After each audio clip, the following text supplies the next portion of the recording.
Hello दोस्तों, astro stock prediction में आपका स्वागत है। Good morning. आज है 16 अप्रैल 2025 यानी बुधवार का दिन। प्री मार्केट रिपोर्ट प्रस्तुत कर रहा हूँ। सुबह के लगभग 7 बजे है। शुरू करने से पहले चैनल के डिस्क्रिप्शन बॉक्स में विरोध टाइटल डिस्क्लेमर रखा है, कृपया पढ़िए। यानी एज पर डिस्क्लेमर, ये एजुकेशनल प्रोग्राम है। इसके तहत जो भी मैं बोल रहा हूँ ये मेरी पर्सनल राय है, मेरी खुद की राय है। आपके प्रॉफिट या लॉस, लाभ या हानि के लिए मैं और मेरा चैनल जिम्मेदार नहीं रहेंगे, रिस्पॉन्सिबल नहीं रहेंगे। ये प्लीज़ नोट करके रखिए। मेरा एस्ट्रो स्टॉक प्रेडिक्शन चैनल केवल और केवल सिर्फ और सिर्फ यूट्यूब पे ही अवेलेबल है, बाकी कहीं भी नहीं। ये भी नोट कर रखिए। और किसी भी इन्वेस्टमेंट या ट्रेडिंग के पहले शेयर मार्केट में आप जैसे अच्छे फाइनेंशियल एडवाइजर से कंसल्ट कर सकते हो, एडवाइस ले सकते हो, ताकि आपको लॉस ना हो। चलिए दोस्तों, शुरू करेंगे। दोस्तों, संकेत आज सुबह के खराब दिख रहे हैं। गिफ्ट निफ्टी लगभग 70 पॉइंट यानी 70 पॉइंट माइनस में ओपन होने जा रहा है, ऐसा संकेत दे रहा है दोस्तों। यानी हम गैप डाउन ओपन होने जा रहे हैं लगभग 60 से 70 पॉइंट, 60 टू 70 पॉइंट। ये इस कारण हो रहा है कि कल अमेरिकन मार्केट 150 पॉइंट माइनस में क्लोज हो गए, 150 पॉइंट लगभग माइनस में क्लोज हो गए। कुछ नहीं था, कुछ खास सेशन नहीं था अमेरिका में, टाइम पास का सेशन था। हल्की सी प्रॉफिट बुकिंग हो गई। और आज सुबह डाउ फ्यूचर लगभग 150 पॉइंट माइनस में चल रहा है। अभी सुबह 6:45 यानी 6:45 AM के पास 150 पॉइंट माइनस में चल रहा है। तो इसलिए हमारा जो गिफ्ट निफ्टी है वो 60-70 point, 60 to 70 point gap down open होने जा रहा है, ऐसा दिखा रहा है। सुबह 7 बजे के आसपास। 8 बजे अलग हो सकता है, 9 बजे अलग हो सकता है, और ओपन होने के बाद कुछ अलग ही रंग दिखा सकता है। ये अलग बात है, ये अलग बात है। ठीक है। जापान का मार्केट माइनस में चल रहा है 200-300 पॉइंट। यूरोपियन फ्यूचर भी माइनस में है। सो थोड़ा सा डल, फ्लैट टू निगेटिव जैसा संकेत दिखाई दे रहा है पूरे वर्ल्ड मार्केट से आज सुबह सुबह। अमेरिकन डॉलर इंडेक्स जो है वो 100 के नीचे बरकरार है। सो आईटी के स्टॉक्स आज भी कुछ खास नहीं कर सकते हैं। 10 साल की बॉन्ड यील्ड अमेरिकन मार्केट की वो भी 4.30 के पास ही है। वो इंडिकेट करती है कि मार्केट, बॉन्ड का जो मार्केट है वो अभी भी कायम है। यानी 4 के नीचे गया था, फिर कवर हो गया था। ये ट्रम्प के कारण, ट्रम्प ने जो टेरिफ वॉर जो पॉज किया था 90 दिनों के लिए, इसके लिए ये जो 10 साल की बॉन्ड है वो बढ़ी थी। क्योंकि 10 साल की बॉन्ड यील्ड बढ़ने के बाद अगर घट गई तो अमेरिकन इकोनॉमी के ऊपर फर्क आता है उसका। तो इसलिए वो ट्रम्प ने वो फिर से बॉन्ड यील्ड को मजबूत किया, ऐसा माना जा रहा है। वैसे अगले महीने की जो पॉलिसी है फेड की, वो बहुत ही इंटरेस्टिंग होने वाली है। क्योंकि प्रेशर है फेड के ऊपर, यानी पावेल के ऊपर, ट्रम्प का, कि रेट ऑफ इंटरेस्ट घटाया जाए। देखना पड़ेगा क्या होता है। बाकी बहुत सारे डाटाज आने वाले हैं, ये तो आपको मालूम है। यूएस सेल डाटा, बाद में यूरोपियन का जो रेट ऑफ इंटरेस्ट का डिसीजन है वो भी है, चाइना की जीडीपी का डाटा है वो भी है। कल के सत्र में, बीते हुए कल के सत्र में फॉरेन इन्वेस्टर्स ने ज़बरदस्त बाइंग की है दोस्तों। लगभग 6050 करोड़ की बाइंग एफआई ने की कल के सत्र में हमारे मार्केट में। 6000 प्लस की बाइंग कैश में एफआई ने की कल मार्केट में हमारे। और ये बाइंग रियली बाइंग थी या जबरन बाइंग थी, ये देखना पड़ेगा। मुझे लगता है कि इसमें जबरन बाइंग ही ज़्यादा थी। क्यों? क्योंकि मार्केट बड़े गैप से ओपन हो गया, पहली बात तो। इसलिए ज़्यादा से ज़्यादा शॉर्ट पोजीशन किसकी है? फॉरेन इन्वेस्टर्स की, यानी एफआई की। उनको जबरन वो क्लोज करना पड़ा, यानी स्क्वेयर ऑफ करना पड़ा अपनी पोजीशन, नहीं तो वो बहुत बड़े लॉस में जाते थे। तो उन्होंने जबरन वो अपना लॉस कवर हो कर किया, यानी स्क्वेयर ऑफ किया। स्क्वेयर ऑफ के कारण मार्केट और बढ़ गया और 500 पॉइंट प्लस में निफ्टी क्लोज हो गया, 500 पॉइंट प्लस में। ये शॉर्ट कवरिंग रैली थी प्योरली कल के सत्र में। और एफआई ने भी अपने शॉर्ट्स कवर करने पड़े उनको जबरन। इसलिए ये 6050 का जो फिगर दिख रहा है वो एफआई की बाइंग की, वो मुझे लगता है कि शॉर्ट कवरिंग रैली के कारण हो गई। सो इसका मतलब आज का सेशन और कल का जो आखिरी सेशन है वो इम्पॉर्टेंट है एफआई के अनुसार। यानी एफआई आज और कल क्या करता है उसके ऊपर हमारा मार्केट का दिशा डिपेंड है आगे। अगर आज भी एफआई ने बाइंग की, कल भी एफआई ने बाइंग की, तो मार्केट फिर बड़े लेवल अचीव कर सकता है आने वाले दिनों में।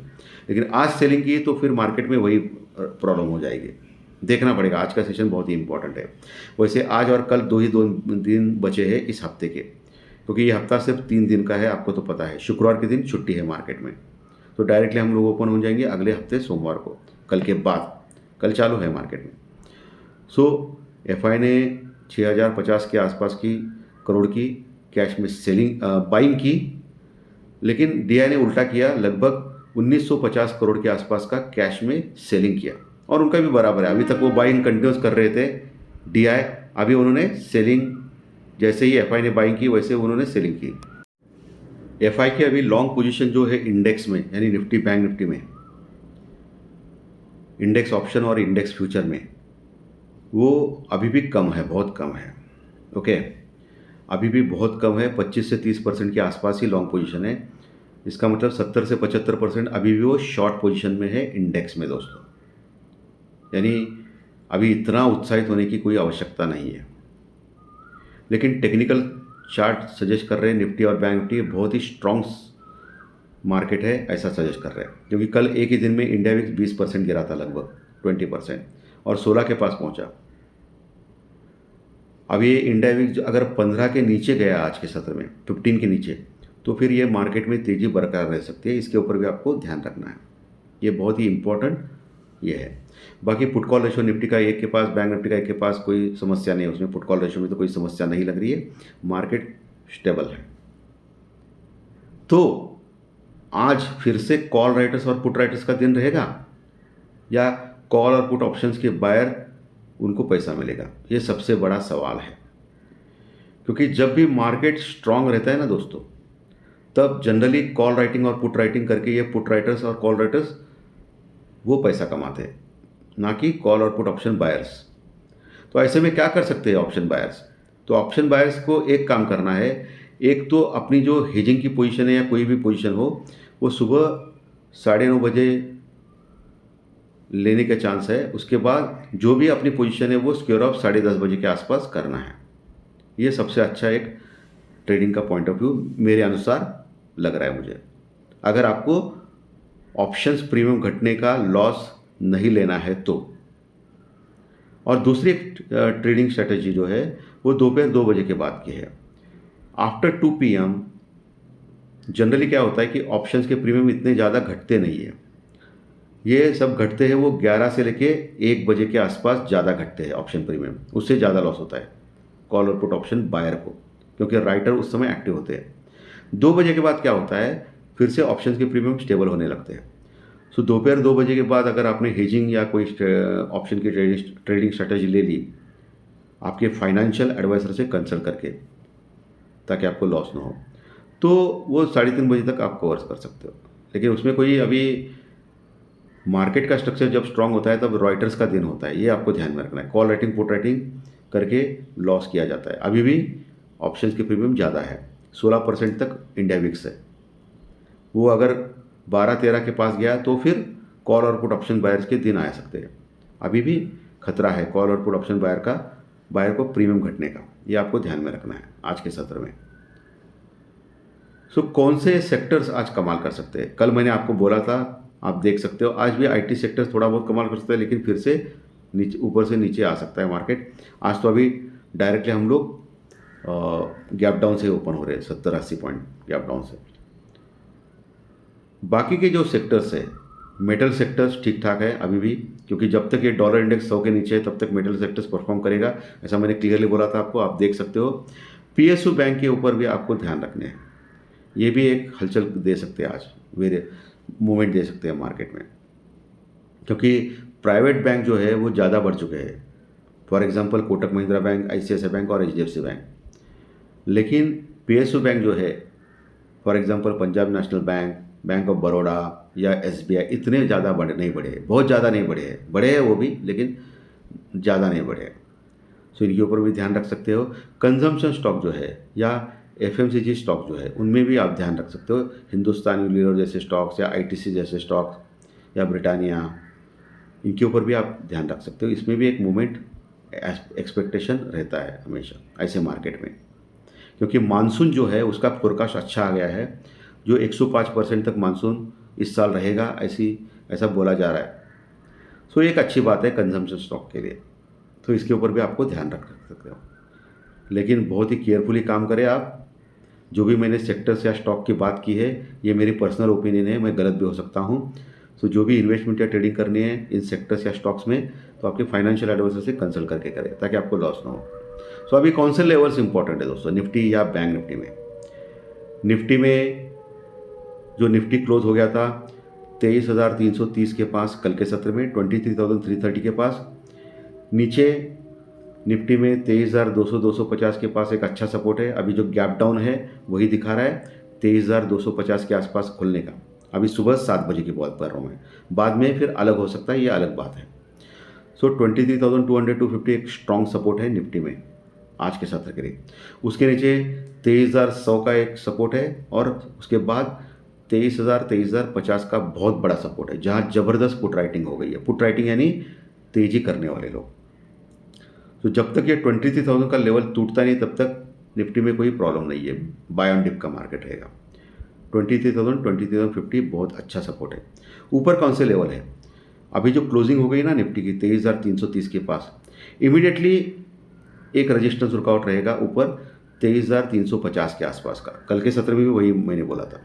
23,350 के ऊपर अगर टिकता है मार्केट 15-20 मिनट, तो फिर एक अच्छा बाउंस बैक मिल सकता है।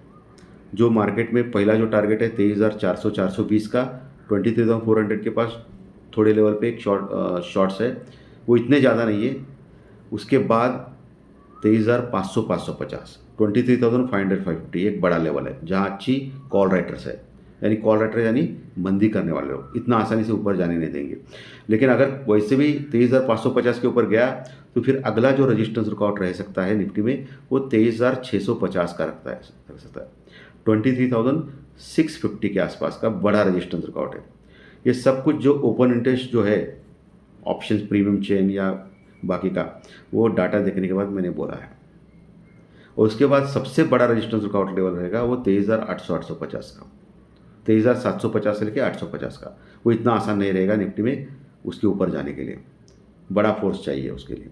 या बड़ा गैप अप जो अभी ऐसा हो रहा है ना, 300-400 पॉइंट का गैप अप अभी हर दिन हो रहा है, लगभग 200 से 400 पॉइंट का, वैसा हो गया तो भी इसके ऊपर आ जा सकता है मार्केट। तो इसके ऊपर आपको ध्यान रखना है दोस्तों। बैंक निफ्टी कल 52,370 के आसपास क्लोज हो गया था, 52,370 के आसपास, लगभग 1,370 पॉइंट प्लस में, और निफ्टी 500 पॉइंट प्लस में क्लोज हो गया था। सो बैंक निफ्टी में नीचे का लेवल जो है इमीडिएटली 52,000 का लेवल है, जो स्ट्रॉन्ग सपोर्ट है। आज उसी के आसपास खुल सकता है बैंक निफ्टी। अगर 52,000 के नीचे अगर टिकता है बैंक निफ्टी 15-20 मिनट, तो फिर 51,800 पहला सपोर्ट, 51,800 हो सकता है। उसके नीचे 51,550 से लेके 51,650 का जो दायरा है 100 पॉइंट का, ये एक सपोर्ट देने का प्रयास कर सकता है बैंक निफ्टी को। उसके नीचे 51,300 और 51,000 ये स्ट्रॉन्ग सपोर्ट है बैंक निफ्टी में आज के सत्र में। 51,000 का लेवल टूट गया तो फिर एक थोड़ा ज़्यादा डिप मिल सकता है बैंक निफ्टी, जो 50,000 तक भी लेके जा सकता है बैंक निफ्टी में 50,000 तक। लेकिन 50,000 बहुत बड़ा सपोर्ट है बैंक निफ्टी में, ये आपको ध्यान में रखना है। ऊपर का लेवल 52,500-550 एक रजिस्टेंस वर्कआउट लेवल, उसके ऊपर 52,800 का लेवल, वहाँ भी एक रजिस्टेंस वर्कआउट का लेवल है। और उसके बाद बड़ा रजिस्टेंस या रुकआउट का लेवल रहेगा, जहाँ अच्छी कॉल राइटिंग है 53,000 का लेवल, 53,000 का लेवल, जो इतना आसानी से तोड़ पाना मुमकिन नहीं है बैंक निफ्टी में। ऑलरेडी बैंक निफ्टी बहुत ज़्यादा बढ़ चुका है, हद से ज़्यादा बढ़ चुका है। सो अगर हल्का से भी कोई नेगेटिव न्यूज़ आ गई फॉरेन मार्केट में तो बैंक निफ्टी में ज़्यादा प्रेशर पड़ सकता है, ये आपको ध्यान में रखना है। तो दोस्तों, आज का सेशन अच्छा लगा तो लाइक दबाइए, कमेंट बॉक्स में कमेंट लिखिए, और जो नए दर्शक पहली बार चैनल देख रहे हैं वो सब्सक्राइब का बटन जरूर दबाएं, ताकि आपको आने वाले सभी वीडियो इसी चैनल के ऊपर सिर्फ और सिर्फ यूट्यूब के ऊपर जरूर देखने मिल गए। Thank you very much. फिर मिलेंगे ज्योतिष शास्त्र प्रेडिक्शन कार्यक्रम में। धन्यवाद।